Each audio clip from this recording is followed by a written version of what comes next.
It's always a source of great pleasure and need I say, intellectual and aesthetic joy for me to draw from the musically clean waters of Berklee College of Music. Tonight, for the first time, and of course, this is only the beginning of an enduring relationship that African Ascent intends to establish with my guest tonight. African Ascent is genuinely honored to bring you a musician whom many consider to be one of the greatest, if not the greatest, smooth jazz saxophonists in the country. His name is Professor Walter Beasley. Professor Walter Beasley is a graduate of Berklee College of Music. He graduated in 1984, and then he decided to come on board as a professor for a temporary project, which lasted much longer. He is now a professor of music at Berklee College of Music. He is the co-founder of Affable Publishing and also the owner of Affable Records. I'm told through my own objective research that his records are amongst the 10 top saxophone music selling records in the country. High honor. In addition, he travels vastly, he performs internationally. And he surprised me with a guest to his side, Mr. Wayne Jones, who is a graduate of Lesley University and UMass Boston, I believe. I hope I'm right on both universities. He has traveled widely with his colleague, friend, and fellow traveler, Walter Beasley himself, and he has also performed at numerous other occasions. Need I say that African Ascent is truly proud to bring you a major musician tonight. I'm going to segmentalize our performance in two ways tonight. We're going to talk for the next 30 minutes or so, and then you're going to be treated to 3 or 4 of their major songs afterwards. Welcome to African Ascent for the first time. Welcome to African Ascent for the first time. So what I thought we should do, for the sake of the kind of audience that I have, thousands of them, I'm told about 850,000 viewers, so forth and so on. So we have a huge audience, and they'll be interested, I think, to hear us, particularly the two of you, musicians, to discuss about the history of jazz. How did jazz come into being? As you know, our own Berklee College of Music that you and I love so dearly is founded on the principles of jazz and the blues, correct? And jazz and blues, of course, are musical performances of the great continent of Africa and its major civilizations there. So we might want to talk about the history of jazz. Well, I mean, for me, I mean, you know, we talk about slavery, you talk about the music of Africa, you talk about how we as a people came over, and talk about how we expressed ourselves before we came here, and we talk about how the language and the music of the drum, or the language of the drum, and then how when you take, I mean, just when you think about our history as a people and the expression of it, I tell people all the time, well, you know, blues, especially blues, you can't really, blues and jazz go hand in hand. When you take blues out of jazz music, you pretty much ignore the history of jazz music, and you pretty much ignore the history of blues people or jazz people, which I consider African Americans to be. So as we came over and we had those experiences, and we passed down experiences to the people who came after us, and we started to express ourselves, we started to get, you know, exposed to different cultures, and, and excuse me, and that music, I think, we borrowed from other people, and it's based on experiences. And then, when you combine the harmony of Europe and combine the experiences of black people and different other people who we interacted with, jazz kind of evolved, and different types of jazz evolved. And I think when it became popular, really popular, it became commercialized, and other people started to play jazz, and it became a music that was that changed. You know what I mean? So, and that's kind of how our institution realized that it was something that was very good to do, because there was a lot of money to be made in jazz. So, in my opinion, and Wayne can go on, but it's an expression of, I think it's an expression of the African American experience here, and other people are welcome to play. It's a great form. It's great music. But when you take the blues element out of it, you take the history out of it, you take our history out of it, then to me, it ceases to become jazz. And right now, there's this great debate about what is jazz, what jazz is not. When you study history, you study the history of our people, it's very clear what jazz is. Well, Mr. Wayne Jones, would you like to add? No, I definitely subtract from that, or multiply, or divide it? Well, I definitely agree with what Walter is saying. It's every form of music. Well, music first and foremost is a language, and every culture has their own unique language and their own unique music, and the roots of blues and jazz are basically the folk music of America, of Africans in America. Mm-hmm. So I think that, as blues developed from the work songs and music that Africans knew and sang while they worked in America, transformed into blues, and that transformed into gospel, jazz, rock and roll, country music. All the different forms of American music are all based on blues. And not to say that there aren't influences from other cultures, because I would say in America, the truest aspect of that melting pot is in the music that America has produced. Correct me if I'm wrong, and of course I'm not an expert, so I have to speak very carefully. Some of my students distinguish what they call black jazz from white jazz. Mm-hmm. What is that, Mr. I think Beasley? you can look at institutions for that. Including our own beloved might have had a little land in that too, because I don't think curriculums around the country are being honest when they come to the teaching, and when it comes to teaching of jazz music. As I said before, when you look at pop music or R&B music, you look at Elvis, the king of rock and roll. That's a marketing decision. Jerry Lee Lewis, that's the king of rock and roll. They don't mention Chuck Berry and the rest of that kind of. When it becomes popular, it becomes a business. Then you start to tell people that really. Give you an example. I had a friend in the record business who said, Walter, when if Martians were to come today, they would think that white people invented jazz.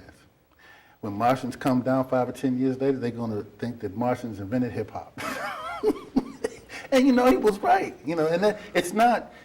Music is a beautiful thing. And racism is ugly. While at the same time, people straddle that line as to how can we promote the music and get ourselves involved so that we can paint a picture of it, and we can make it more, more popular to the masses. Mm-hmm. Masses being the opposite word, mm-hmm. meaning more pop or more white people. And mm-hmm. and once that becomes reality for some people, then our reality becomes less important mm-hmm. than that reality. And when you keep making music and you keep making dollars off your new version of what jazz is, the white jazz as you called it, then the black jazz is demoted, and it's not as important. In fact, people, the other day when I was trying to tell somebody about the history of rock, history of the rock guitar, and I named Jimi Hendrix, the person didn't even know who he was. Amazing. And this is at Berklee College of Music. So I think work needs to be done, and we need to figure out how much money is too much money. We need to figure out what's more important, to educate these students in what really is and what really was, and then let them make the decisions and feel, let their personality dictate what they're going to do in the future. But there's no need to take our history, take our experiences out of the music, because that's what made the music incredible. I see. Would you like to add to that? What's your to add on experience? to what Walter said, the example of a group of people, a form of music coming from a group of people, and then to have that form of music commercialized, and to leave out the original element or the origins. It's kind of like you're deliberately changing something from what it originally was to make it fit someone who didn't originate it. And I've often had conversations with some of my Latino brothers and sisters about salsa music, and I would pose the question: what if some Japanese people, started to buy land in, say Cuba, and began to play salsa, and eventually the only music in that society that you could buy had pictures of Japanese people on it playing salsa. It would seem strange, but it seems normal when it happens to black music in America. So, as a professor of music at Berklee College of Music, I'm sure there are certain kinds of biases that you must correct painfully. Yes. What are some of these biases? Entitlement. Well, the entitlement piece is kind of interesting because, if I have a younger student who comes in and they may not be even the ones who are of African American descent who come and say, I'm a jazz singer. I said, okay, well, sing something. Well, I really don't know any songs, they'll sing a song. And they'll sing a Nora Jones song as being as the jazz song. And I'm like, no, that's not really jazz. Well, that's what I see as jazz and so on and so forth. And then you play songs, you expose them to what your perception of jazz is, based upon what you went through in your life and based upon what those who came before you taught you. And you make a dent, hopefully, in what their thinking is or what their perception is of jazz, because a lot of the people who we meet at the institution come from privileged backgrounds. I'm usually their first black person they've ever met, in most of my classes. And I know, based upon our conversations, I'm definitely the first black teacher they ever had. So, that said, I have to be very, I think it should be that way, but I have to be very concerned about how I not only educate them, but how I view them as they leave the room. I don't want them saying that, well, he's got a chip on his shoulder, but I do want them to leave the room knowing that what you're talking about is my culture.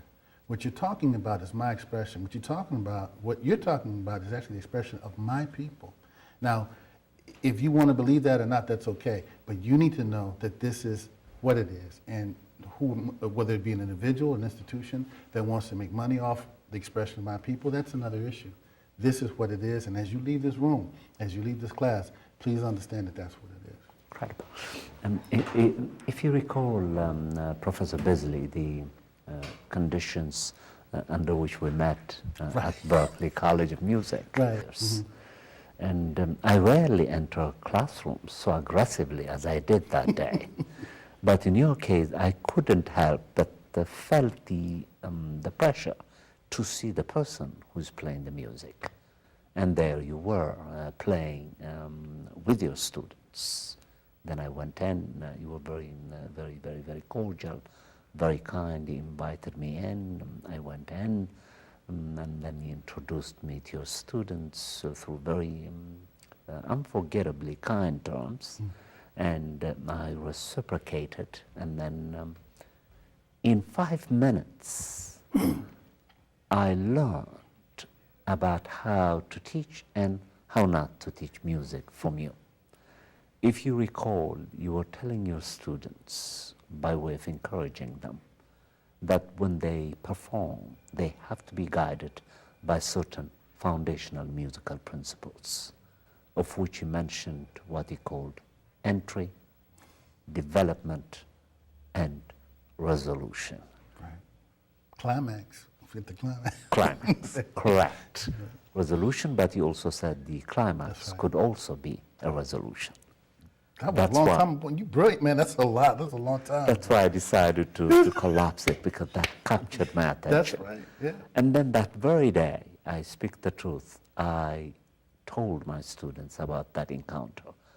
I told them, in 5 minutes, I can now pretend to know music, because Professor Beasley essentially reduced what musicians do to be successful in that venture. That is, they must have foundational principles: the development, the entry, the development, the resolution, and the climax, or the resolution which analytically implies the climax. That's I was so impressed by that. And then, I wish you would have said it the way you said it. no, you said it much better than I. I was very impressed. And then, I know you're a great musician, very much like the humility of Armstead Christian, who's one of the greatest musicians around, but you will not even know it. He's one of my mentors. And unbelievable. And I could say the same about you. How is it that you control the ego from not leading you astray? Because you're such a great musician, and yet you maintain your humanity. How do you do that? We couldn't say that about Miles Davis, for example, as you know, although we can about Coltrane, up to a degree. But in your case, you're totally unlike Miles Davis, and yet great in your own arena, but you don't blow your horn, I noticed. I would have to say that my mentor, Jimmy Cannon, in California, was the best teacher I think I could have ever had. His philosophy, and was a great player, played with Count Basie and others. His philosophy was that teaching music is much better than the playing of it, because after the palaz is over with, you know, the people go home and they forget about the performances. But when you reach a student, excuse me, when you reach the heart of a student, or the brain, or the mind of a student, they carry that with them wherever they go. And so I'm mindful every time I go into that situation that I'm the teacher, and my accomplishments have nothing to do with the matter at hand.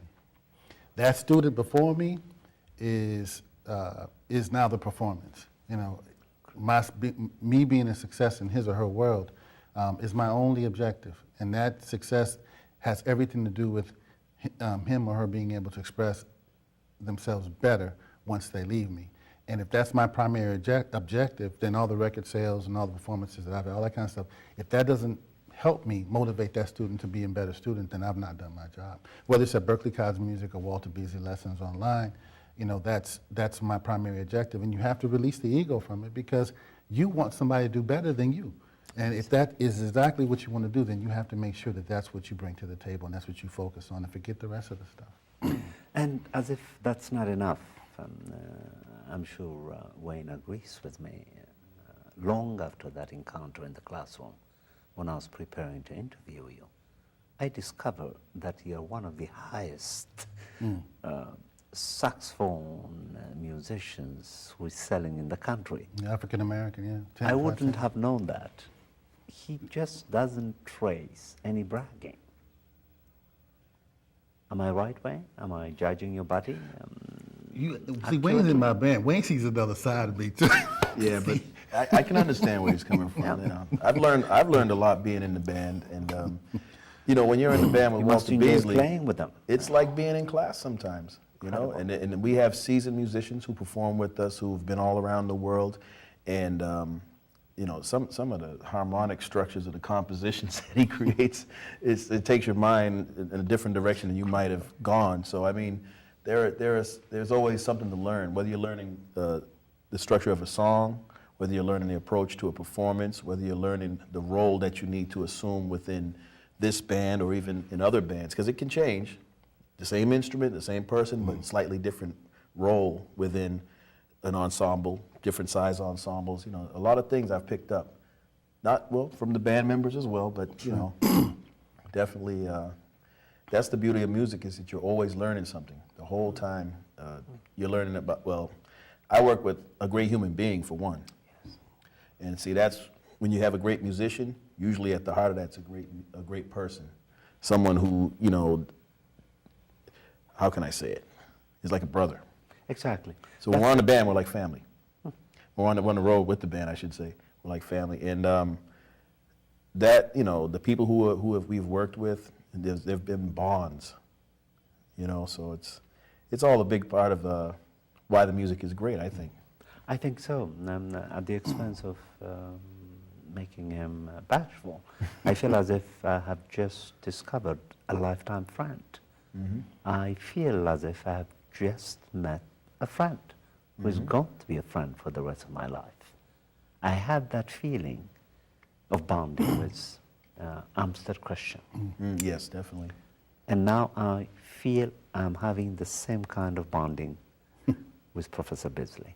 And of course, Mr. Wayne Jones also. And see, the way you speak, it's interesting the way he speaks. Yes. This is what I try to teach my students to do. You know, you're not hollering. You know, the volume is music. It's like music. I mean, it's just, you know, the pacing is wonderful. You slow down a little bit. You get that climax in. You don't even have to raise your voice, and then you just come down like, follow me, follow my line, follow my. That's music. See, and that's what I try to say. It's just communication. You don't have to holler to make a point. You can let the space do it for you. You know I what could say the same about you and Wayne. These are the kinds of images that we Africans, that we blacks, have been systematically denied, and yet we have it. Yeah, amazing. It is amazing. And thanks for acknowledging that. So now we have about 10 minutes left, I think, before we begin the musical festivity. I would like to know more about smooth jazz. Give me a crash course on smooth jazz so that I can brag with my students and tell them what it is. It's different things to different people. I would have to say that for me personally, I wanted. I was pretty famous in the adult black world when there was black radio that featured black performers who were above the age of 25 and 30 until hip hop came in. And then hip hop came in and that wiped all that out. So I looked over across town and I said, wait a minute, there's this thing called smooth jazz over there. There's Kenny G over there and Dave Cars. I said, let me just try to, you know, see if I can get in there with my little bit of, you know, do. So I calmed down some of the stuff that I did a little bit and got it hit on their, and I think basically what it is just pop instrumental music. Incredible. And that's all it is. And there's some of us like, I would say Kirk Whalum is, I mean, he plays it in a way that it's complicated, but it's simple. I wanted to be kind of like that, you know, like him and Miles do too when it comes to jazz, to do understated kind of stuff, but to have it mean something. I see. You know, Miles to me was brilliant at what he didn't play.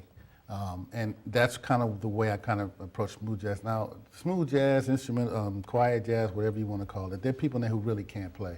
And there are really people in there who don't do anything. It's really boring. But you come to my show and you're not going to be bored. You come to my show, it's not going to be smooth, you know, so it's going to be a little smooth, a little rough, a little hard, a little soft. I mean, just, you know, we take it through the gamut. That's not the case in a lot of other people's shows. But unfortunately, there comes a time when you have to make decisions. You know, I'm responsible for my house. I'm responsible for my bills. I'm responsible for, you know, the food on my table. And that means that, you know, however I'm going to get it, I'm going to get it. So if it's R&B, if it's smooth jazz, and, you know, Wayne can tell you I play a little bit of straight ahead pretty well too. So that said, that's on the table as well as I move forward. Now that the record industry has broken down, so that Wayne has an album too, very good album, called The Associate, Chapter 1. Beautiful. And now that the record industry is so fragmented, we can actually do records on our own labels, sell a tenth of what we needed to sell, you know, 10 years ago and make the same amount of money if we hustle hard. You know, and that's what we do. So I think now the term smooth jazz or the term contemporary jazz is much wider than it was 10, 20 years ago because that message was controlled, again, by institutions that wanted to promote certain people and certain types of people. So now you've got the full gamut of Kenny G to me to Kirk Whalum to Gerald Albright to Wayne Jones to, you know, it's all over the place. So you just, if you feel something good or you feel good when you listen to the music, you buy it, and that's Incredible. And in your case, of course, you began playing at the age of 13, and you had actually performed for Los Elegantes. Yeah, that was the group, Los Elegantes. Incredible. Yeah. The And they used to sing in elegance. Spanish, that's right. In They Spanish. told me, yeah, I was born in the black section of town, or raised in the black section of town for the first 6 or 7 years of my life. And then we moved to the Hispanic neighborhood. And I learned how to speak Spanish. And I had a big afro and stuff, and they wanted, say, maybe you can learn how to speak Spanish and sing. I said, no, I don't know about that. But I did. I learned how to speak Spanish, and I was like the guy, in the band who sang Spanish with the afro in Mexico. So it was kind of cool. Incredible. And now, Mr. Wayne Jones, you've been quiet. This is an opportunity for you to tell me a little more about you, about what you've done, what your projects are, how you met this great musician, how long you've performed with them, what your plans are. It's been about 12 years. I've been in the Walter Beasley band now. Came in and I think it was 2002, January, like Martin Luther King's birthday. I think we did our first performance at the Museum of Fine Arts. I see. Yeah, it's been a great experience, and like I said, I've learned a lot during that time. I had a chance to meet lots of people out on the road and talk with the fans and things like that. But my origins in music, I actually played little saxophone when I was in high school, and like that, I moved around a few different instruments, and then eventually, when I graduated, went to college and became a music teacher. And I've done that for 22 years in Boston Public Schools. The whole time continuing to play and try to create music and things like that. So it kind of led me to where I was when I met Walt and joined the band. So from there, I saw what he was doing, and I worked on really getting my music together and finalizing projects. I had like a lot of unfinished things going on. So over the last few years, kind of finalized that and finished it. That's what led to the CD that's currently available on iTunes and Amazon. the Associate Chapter 1. And set up a website, www.waynejones.com, which is WAINJONZE. It's a slightly different spelling than my traditional spelling. It's my stage name. Mm-hmm. So. And I'm just hoping to continue to create good music and work with as many people as possible. That's pretty much the gist of it. I see. And now, And if I of course. Wayne and I have come through some pretty tough medical situations in the last year. And Wayne is a very, very tough. I looked at Wayne and the way he handled a very serious medical condition, and thought that I was trying to, help my friend, my brother, get through what he was going through. And what ended up happening is I got sick later on, and I learned how to deal with illness in a way that for me was healthy by watching him struggle and beat his own. So, the thing about music that I will say for both of us, I think, in speaking with him, it got us through some pretty trying times in the last year and a half. So, it's incredible that, that's why it's so important for us to not only play it the right way, but to teach it the right way. And to have our students and have the community at large understand that this is not only fun for us, this is healing for us, this is power, this is strength, this is, this is how we live this. That's right. This is, we have no choice, but the music is us. So I thank him for that. So Thank you for your friendship and, going through those times, having good people in your circle, having something that you love to do to keep your mind in a positive frame. And, I'm thankful that he's sitting here, and I'm thankful I'm sitting here right now. That's wonderful.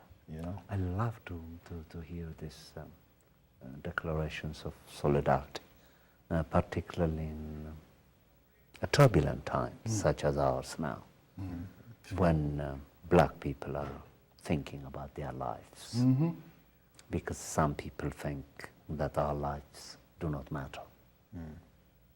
Agreed. This is interesting. I think this may be an interesting time in history.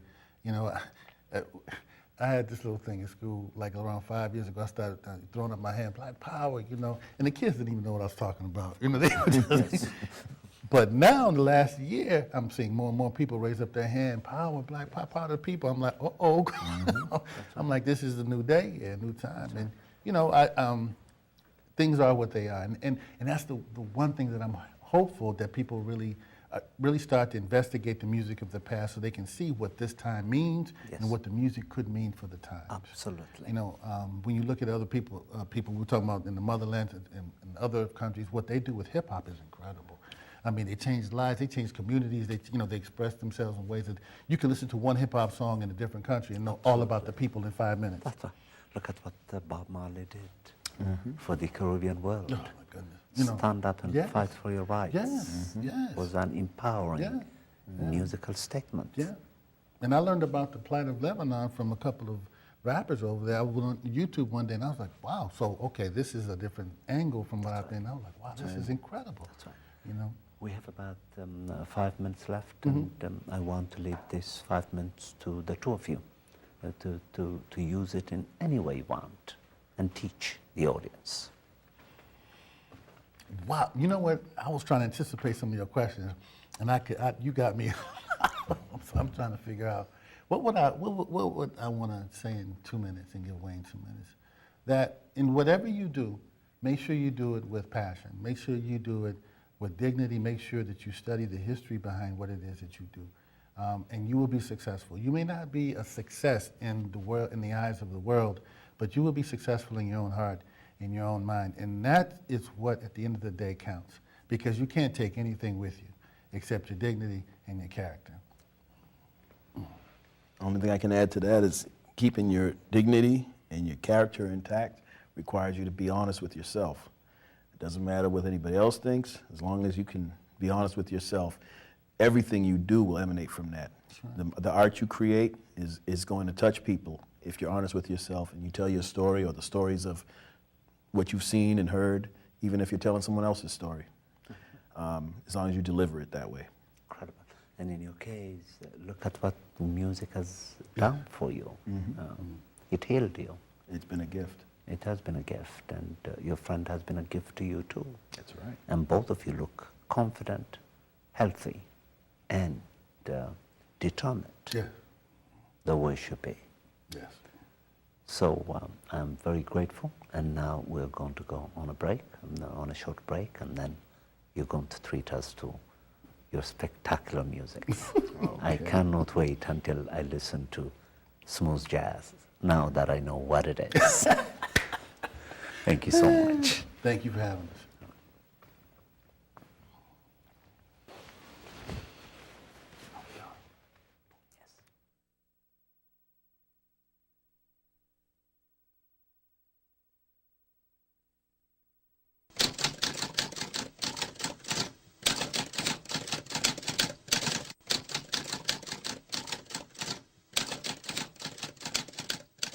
I heard some things.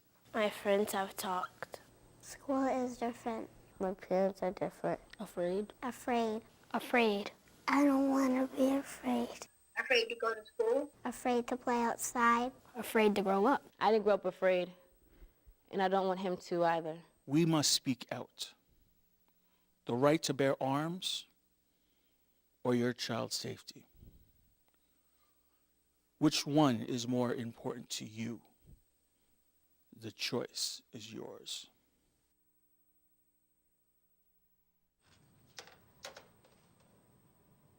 Wow, these are really good. You act surprised.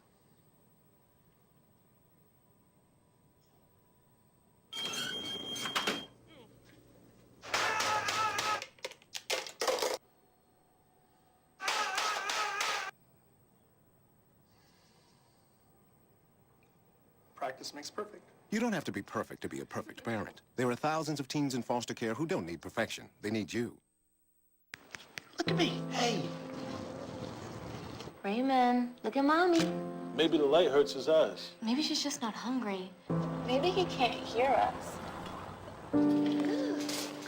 Maybe we're not stimulating him enough. Maybe it's a phase.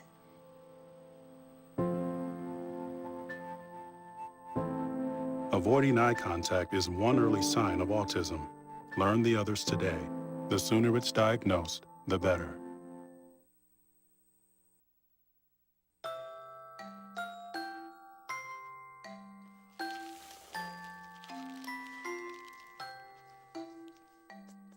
Kisses also spent 8 minutes decorating their little brother.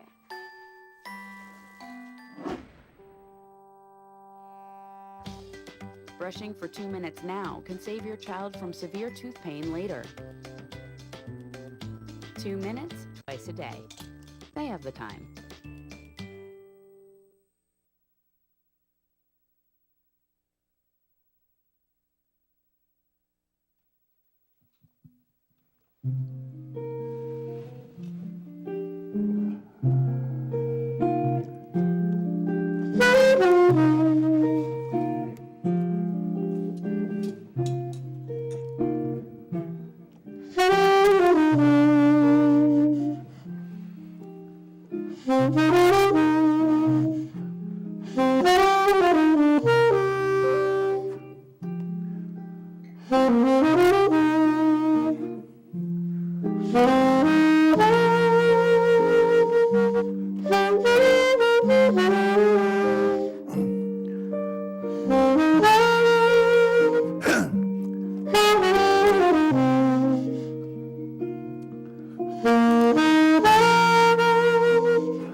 We're going to do, it's okay? We're going to do a song. The first song we did, what was the first song we did? That was New Day. Okay. The first song we did was called New Day from an album called Sax Meditations. The second song we did was called Mr. Magic, one of the greatest R&B saxophone players, or saxophone player, period, named Grover Washington Jr. And this one we're going to play is called Silver Lining. By me. It's Sax Meditations 2. Yeah, let's just do it. Okay.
What music she played for us.